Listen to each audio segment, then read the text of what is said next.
এই ছাড়ো, কি করতেছো তুমি? এই তুমি প্রেগনেন্ট হলে কিভাবে? আমি প্রেগনেন্ট। আশরাফুল, এই মেয়েটি কে? যারা ও আমার এক্স ওয়াইফ, আমি ওকে ডিভোর্স দিয়ে তোমাকে বিয়ে করেছিলাম। তাহলে তুমি ওর সাথে কথা কেন বলছো?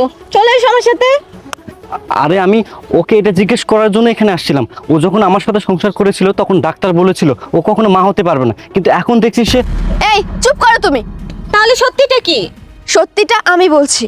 সত্যিটা হলো এটা যে ডক্টর সেদিন বলেছিল আমি তো মা হতে পারবো, কিন্তু আশরাফ ও কোনোদিন বাবা হতে পারবে না।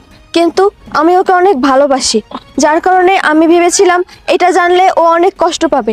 আর তাছাড়াও ওর একটা রেপুটেশন আছে, আমি ওর রেপুটেশন নষ্ট করতে চাইনি। এই কারণে আমি ওই রিপোর্টটা চেঞ্জ করে ওইখানে আমার নাম দিয়ে দিয়েছিলাম। সব দোষ আমি নিজের ঘাড়ে নিয়ে নিয়েছিলাম। কিন্তু ও কি করলো, স্বার্থপরের মতো আমার খারাপ সময়ে আমাকে ছেড়ে চলে গেল, আমাকে ডিভোর্স দিয়ে ওর বাসা থেকে দূর দূর করে বের করে দিয়েছিল। বৃষ্টি, তুমি এসব কি বলতেছো? এসব আজে বাজে কথা বলার